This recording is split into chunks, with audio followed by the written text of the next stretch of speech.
Okay, I'm over at Playhouse on Park, which is, of course, located right on Park Street in West Hartford, and fortunate enough to sit down with the entire cast of The Hound of the Baskervilles. And if you gentlemen wouldn't just mind introducing yourselves? Sure, of course. Hi, I'm Brennan Caldwell. I will be playing the part of Sir Henry Baskerville and some other parts. My name is Rich Holman. I'll be playing Sherlock Holmes, the butler Barrymore, Mrs. Barrymore, Stapleton, Cecile Stapleton, the station agent, and a hermit. And Yokel 3. And Yokel 3. And can't forget Yokel 3, absolutely. Right. That's a very important part. Tom Ridge, I'm directing. I'm Sean Harris. I'm playing Dr. John Watson, as well as Yokel 1. Yokel 1, I see. Great. And Tom, would you mind just telling us a little bit about the history, the story of this play and the original Sir Arthur Conan Doyle novel as well? Yeah, absolutely. So the play's based on the novel, and the novel was actually a sort of comeback story for Sir Arthur Conan Doyle, because he killed off Holmes a few years earlier because he was sort of sick of sort of wearing that chain around his neck. But he wrote a prequel, and that is The Hound of the Baskervilles. So people were really excited to see it. And the basic story is, out in there's a sort of remote part of England called Dartmoor, and the sort of the baron of that town dies under very mysterious circumstances. And there's a legend surrounding his family about this hound that's sort of hunting them down and sort of killing off the heirs to the title and the estate. So a local doctor comes to London and enlists Sherlock Holmes to help sort of solve this mystery. The next in line for the title, it has come over from Canada, and Holmes actually sends him and Watson to Dartmoor to sort of begin to sort of figure out what's going on. And it turns out that Holmes is sort of operating his own kind of investigation in the background, and of course swoops in at the last moments to save the day. Okay, great.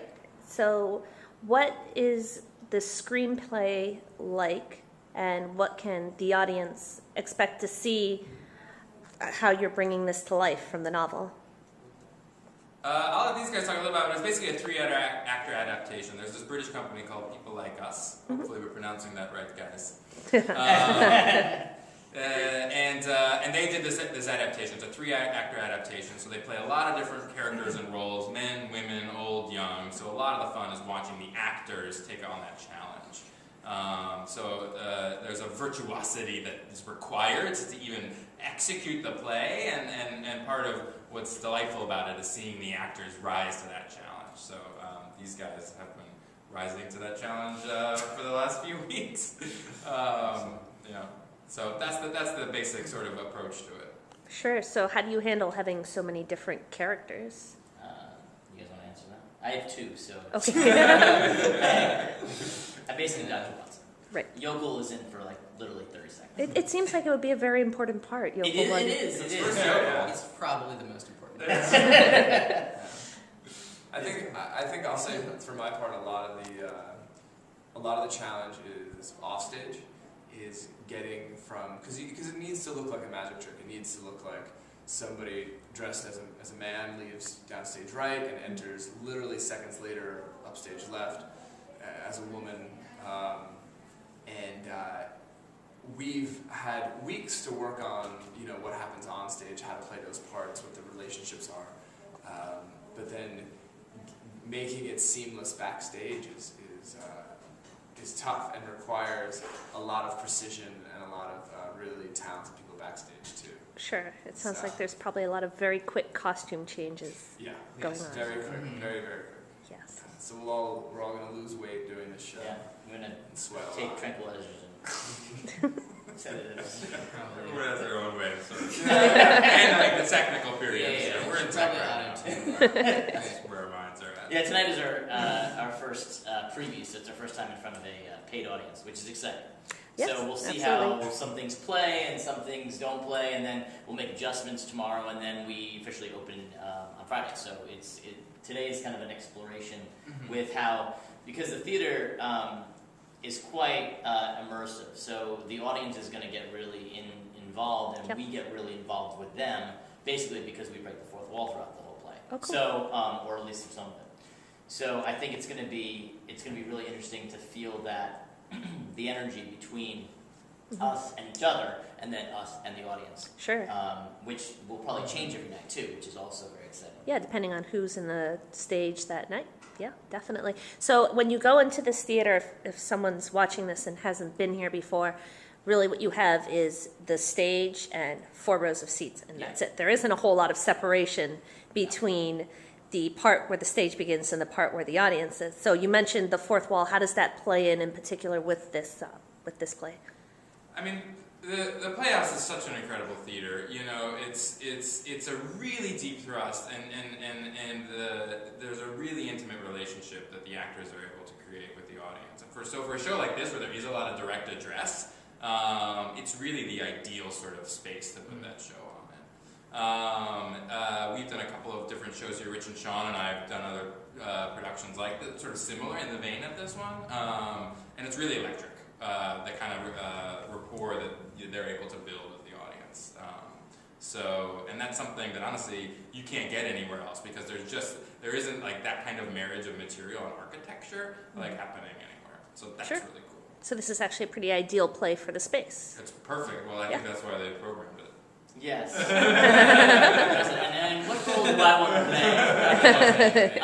So just so you know about this adaptation too, which we didn't mention, it's only a couple years old actually. Okay. It was, and we mentioned about that People Like Us created it in London, and then it came to the States, I think, in like 2009, 2010. So it's pretty recent, and it hasn't had a lot of play. It's just starting to kind of develop a regional theater kind of following. So the majority of the people coming to see the show have never have never even heard of this production. I was absolutely one of them. I had no idea there was a play adaptation of this novel. That's great. Oh, it's kind of cool. It's not the sort of novel you would immediately think of being made into a play either, I think, because it's a little dense, it's long, there are lots of moving parts to it. There's a dog, there's a hound, of course.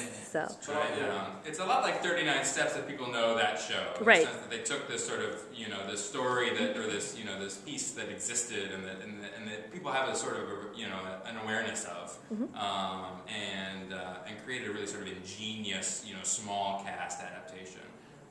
Where a lot of it is a lot of the fun is seeing how you translate this big giant story into to a really sort of like small scale kind of production, right? So these 3 guys create this what's almost like an action movie, this sort of adventure mystery, really just with them and a few pieces of furniture. sure. And also I think that is what helps generate a lot of the comedy is people's preconceived ideas, like naturally preconceived ideas of what Hound of Baskervilles is as kind of a dark mystery. Right. It's fun to play with that. Yes, it's very gothic, and then all of a sudden you have you exiting as Sherlock Holmes, and I assume coming back as a woman. So that's Absolutely. yeah. It's hilarious. Yes. Well, I was Definitely. yes, That's, for sure. Even your description of it is hysterical. Thank you. I was trying not to laugh at you, but I guess the material does lend itself to that. So as long as you'll forgive me, yes. And it is a British novel and a British adaptation. So are you going British, or are you doing an Americanized version? No. Oh no, Sherlock Holmes is, no matter where he is, he's a British character, so he'll be speaking in dialect. And everybody has different, all the different characters have different. So the different shades. Oh, of Yeah, course, yes. yeah. So that's a good point too. There is more than one. Because there's the country folk, and Right. there's, and there's the different women, and it's all. The women and like the Cockneys and like the sort of British RP upper class. So you have the It's posh pretty- people and It's the pretty clear from Yes. Sean's creation of Yokel 1 that Yokel 1's father is from Liverpool and mother's from Devonshire. that is Yeah. very important. And maybe You'll see that. I feel like most people would pick up on that naturally I just think watching it, everyone- but if there's anything that will be clear in this production, It's gonna it will be the it's family gonna be- lineage of that'll be Yokel. a- I mean, we really can't overemphasize how important Yokel 1 is to this part. Yes. They really, I think, had Sir Arthur Conan Doyle lived longer and created more, he eventually would have had a whole series just on Yokel The 1. adventures of the first yokel. May have even named him at some point. Wow, There's 3 absolutely. yokels in the show, just so you know. I mean, even though I'm yokel 1, I'm actually in this shortest amount of time as a yokel. Well, you don't want Just to clarify overshadow, the whole yes. yokel dynamic here. Yes, He's the definitely. yokel that speaks first. Is Yeah, that's that's right. accurate way of putting it. We wouldn't want to overplay. Right. But he is. He's kind of a mixture of different, and we do play with different dialects, though. Okay. Different parts of the British dialect. Sure, absolutely. I'd imagine Sir Arthur Conan Doyle would have approved of that. However, in terms of the actual production itself, if he was around to come and see opening night, what do you think his reaction would be to this material? Dismay. I suppose it depends on what sort of a sense of humor you'd have. Apoplexy. Yeah. No, he'd have loved it. You know what I mean? Because the show loves Sherlock Holmes. You can Right. tell that the guys that made this show, and these guys putting it on, love these stories, love these characters. Because how could you not? Totally. It's an homage. I mean, it's a total homage.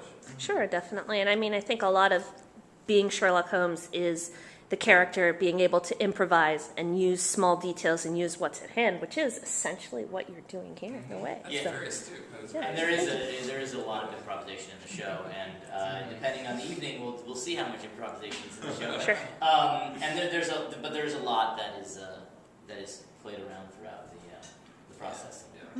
And so what about the costumes? Because especially the idea of the costume changes in this, I think, is very interesting, just especially with you playing several women's parts and doing that transformation. So do you make any special wardrobe changes just to get in and out quickly? And are we talking about full Victorian bonnets So, and so forth? This is, I mean, I don't know how much I want to give away. Sure, of course. You know, just for the illusion's sake, but we have an amazing costume designer named Erin Kaczmarczyk, and we've done shows with her before, and she has a way of making costumes that are, one, perfectly period, really beautiful on stage, and then rigged to be able to be like stripper pants that can just rip off your body instantly. And so I will essentially always be Sherlock Holmes, dress Sherlock Holmes under everything else. Okay, sure. So that'll be the base, and then everything kind of goes over that. But you won't see it. I mean, it's remarkable. Yeah, especially with what Victorian women used to wear in the day. I mean, it takes a long time to get in and out of that sort, I would imagine, that sort of clothes. So Yeah. that's great. It's miraculous. Yes, definitely. And what, in rehearsals and so on, did you find with this, just as a collective group, that would be different, or any specific challenges versus the other plays that you performed or Well, Brennan has a lamb puppet. I do have a lamb puppet. That was something that we added. Okay. A lot of fun. Like a puppet? Yeah, like a yeah, puppet okay. thing, Sure. hand thing. Yeah. That's a challenge. Absolutely. I don't know. What I mean, well, one thing is that when we break out of the moments of the play, we break out of the Hounds of Baskervilles story. It is the three of us, and as kind of meta actors playing, where the actors playing actors. Right. And so that, in those sections, there's a lot of us in them. Sure. Because the original script that people like us did was based on them and their specific personalities. So we have our own flavor to all that, and some of it is just Americanizing it. Those parts, because there are Britishisms in there that wouldn't read to an audience. So when you break character, do you stay British or do you become American? No, that's what I'm saying. Is that Okay, I'll great. be rich, and this is Sean Sean. This is is Brett. In the original script, those characters, when they broke character, were literally listed out as the first names of the actors who portrayed them. Right. So we tried to be, honest to that and doing the same thing with us. I think that's a good kind of segue into what I was going to say about what we discovered through this process. I mean, I think the most important thing is our dynamic together, kind of in how the three of us kind of work together on stage, and kind of how that dynamic is going to be, and that's kind of helped develop throughout the process. And I think that's something that's in a three-hander like this, you're able to do that, but also where you have to be really, really close. Nobody really leaves stage for the entire show for more than a couple seconds. So it's a very involved ensemble. So I think that's been really kind of interesting and a great exploration.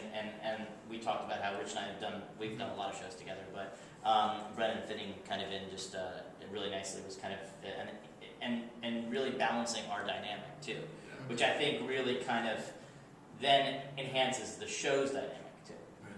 And honestly, it's between the three of us, the offstage and onstage is mirrored really well, whereas Sherlock Holmes and Sir Henry are higher status to Watson, and in real life, Brennan and Rich are just always higher status than Sean in any given social situation. So it really is art imitating life. Yeah, it was Yes. really perfectly cast. Works so well. That's good to know.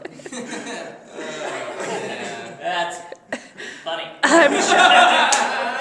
I think that one might come back to haunt you a little bit after the interview's over and the camera stops rolling. So I'm in the moment. So. sure, hey, that's exactly what you need to do. Stay there. Yeah.